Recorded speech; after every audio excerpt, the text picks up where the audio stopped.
before I made yogurt for the first time, I was under the impression that it was the most complicated thing in the world to make.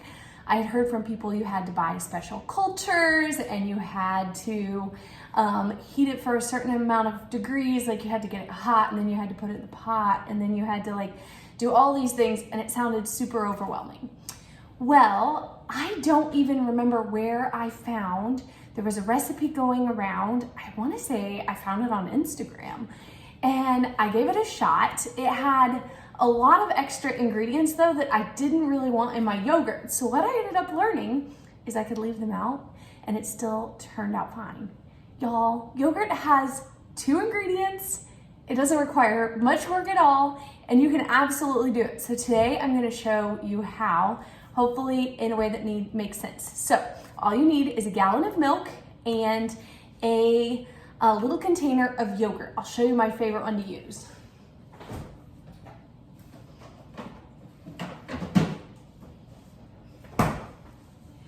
So yogurt is kind of like families. Whoever the parents are is what the child will look like. So whatever your favorite brand of yogurt is, just get an original of that brand. So my favorite is this Siggi's yogurt. And so it has no sugar, no flavor, it's just a plain yogurt, and that's what we're going to use as our active culture. Now, from what I've heard, sometimes the culture will die. It's kind of like seeds where it's not meant to be used over and over and over again. So I haven't really used a batch of yogurt I've already made to make a new batch of yogurt. Usually I buy one starter. I think I've done it for a 2nd generation batch, but just the container of yogurt and the milk and you're good to go.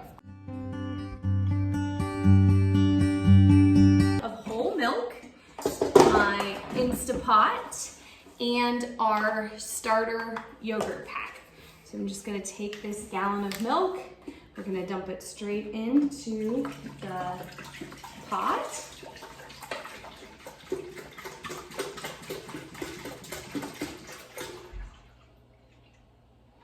If you want a smaller batch, you can.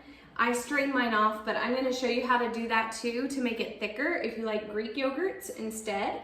And it's no harder to do it one way or the other way. It just depends on your amounts. So then you are going to take your yogurt and you're just going to whisk it right on in.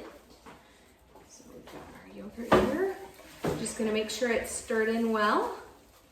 And then I'm gonna have to get a spoon to get those bottom little bits out.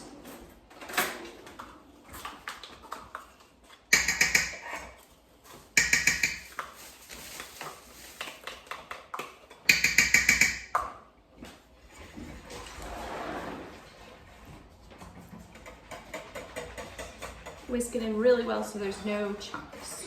So we have it in our pot. The valve is sealed. And then all you're going to do is hit the yogurt button and it's gonna cook for 8 hours. Okay, so when it first comes out, it's gonna have about this texture. It's pretty thin. And so what I do is I take my biggest pot and then place the colander in it and then get a tea towel and put it in.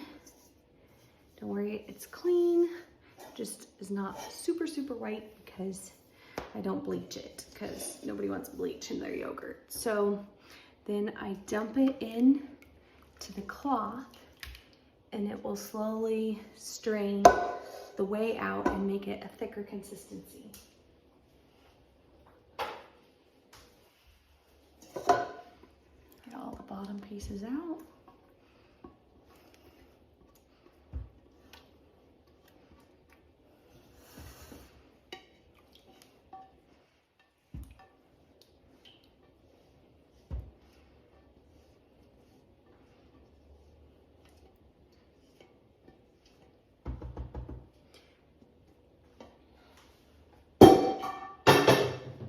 I'll try to show you a little bit of how much is already coming out.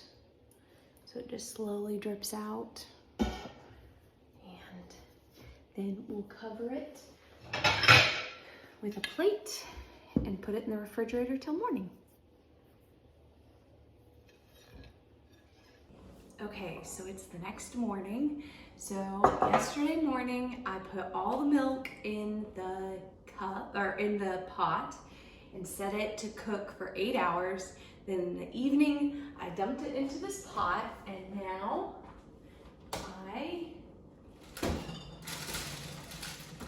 it has set for 12 hours, or 10 hours. And it looks like this.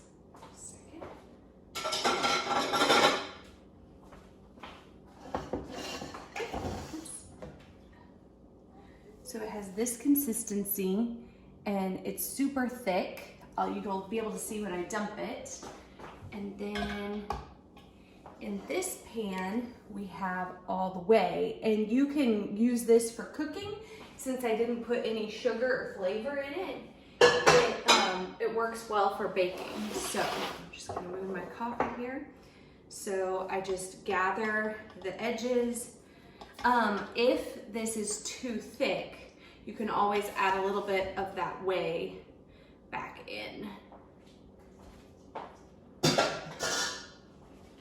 So you open your cloth and you just peel out.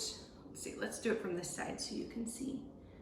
All right, so you can see how thick it is. So it works well as sour cream or as a replacement. You know, a lot of people use yogurt for sour cream, and or you can do it as Greek yogurt. And then usually for the sweetening, I add a little bit of vanilla or like a tablespoon of jam, and that makes it more of like a fruit on the bottom style yogurt. And it's kind of interesting, like as thick as it looks now, like at first it looks really thick, and then for some reason it does seem to thin out a little bit again. So yeah, there you go. Now you have nice, really thicker than Greek yogurt. Here, I'll show you with a spoon.